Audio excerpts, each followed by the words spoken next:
गैला गासैबो cancel जाजोबथारबाय BTR गोजोन गोरोबथानि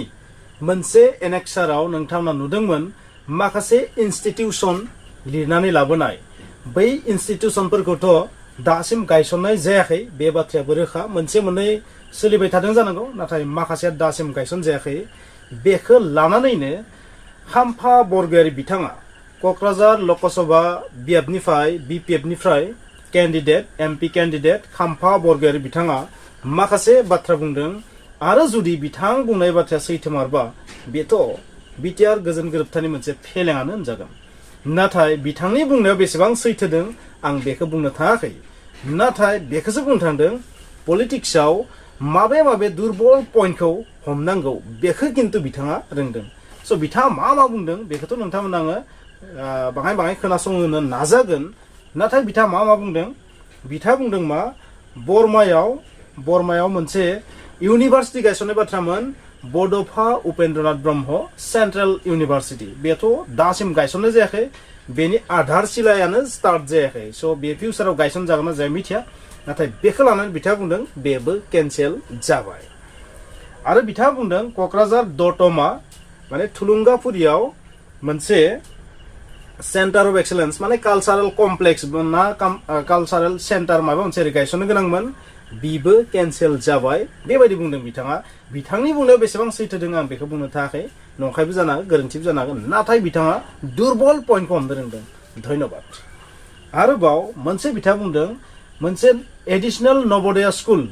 बेखौबो लिरनानै लाबोदोंमोन नाथाय बेबो दासिम गायसन जायाखै बेखौबो नोंथांमोना मिथिगौ दासिम बेनि मोगथां महर जायाखै बेखौ लानानै बुंदों बेबो केन्सेल जाबाय cancel and cancel NIT Udalguri NIT नि बाथ्रा नोंथांमोना थारैनो खोनादों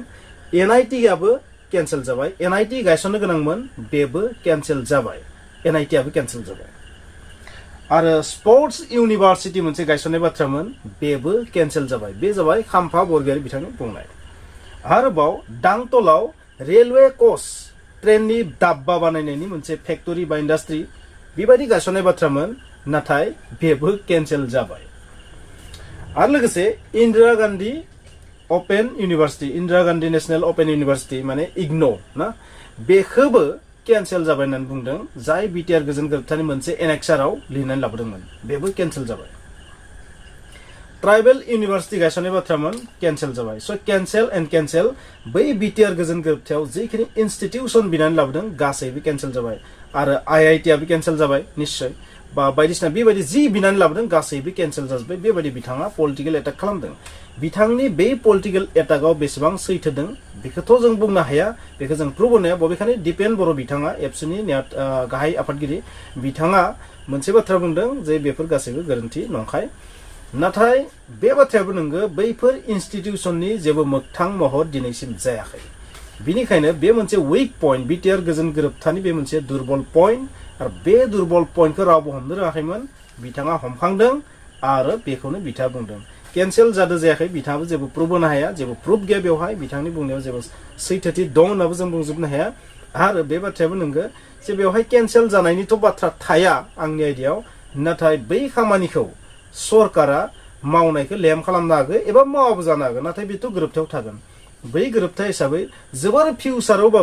फिउचाराव सोरनिबा सरकार फैयोबाबो बिसोरबाबो बेखौ मावनांगोन बे मोनसे लामा थाबाय बबेखानि बे मोनसे लामासो बै गोरोबथा बायदि जों बेखौ मोनगोन बा मोननायनि लामा थाबाय नाथाय बेखौ गायसननो थाखाय जाय पलिटिकल पावाराव दङ बिसोर गोख्रों जानांगोन बिसोर जुदि गोख्रोङै खामानि मावनो हायाबा बे मोगथां माब्लाबाबो जाया नाथाय बिनि ओंथिया बे नङा जे बे केन्सेल जाबाय आंनि बादिब्ला आंनि साइकोलजी बादिब्ला बे केन्सेल जानो हाया नाथाय बेखौ मोगथां महर होनो हायाबा बेथ' केन्सेल जायाखैबाबो केन्सेल जानायजोंनो समान जाहैगोन बे फेलारखौनो होनना बुंगोन आरो स' दासिमथ' फेलारानो दासिम बे इनस्टिट्यूशन जों मोखां नुवाखै स' बे दुर्बल पइन्टखौ लानानै बिथाङा मोनसे इस्यु बानायदों आरो पलिटिकल इस्यु आरो बेबायदिनो BTR गोजोन गोरोबथाया जेबो भेलिड नङा जेबो ओंथि गैया बेबायदि बिथाङा बुंनो नाजादों स' नोंथांमोना थारैनो बुजिबाय बिथाङा मा बुंनो नागिरदों बे मोनसे पलिटिकल एटाक माने BTR गोजोन गोरोबथाखौ लानानै पलिटिक्स गेलेदों आरो पलिटिक्स बिदिब्ला फ्रेन्ड्स नोंथांमोना बुजिबाय बे भिडिअनि गेजेरजों माबा मोनसेथ' बुजिदों नोंथांमोना जे राजखान्थियाव दुर्बल पइन्टफोरखौ बोरै माने रायखांनानै बोरै राजनिति भट बेबायदि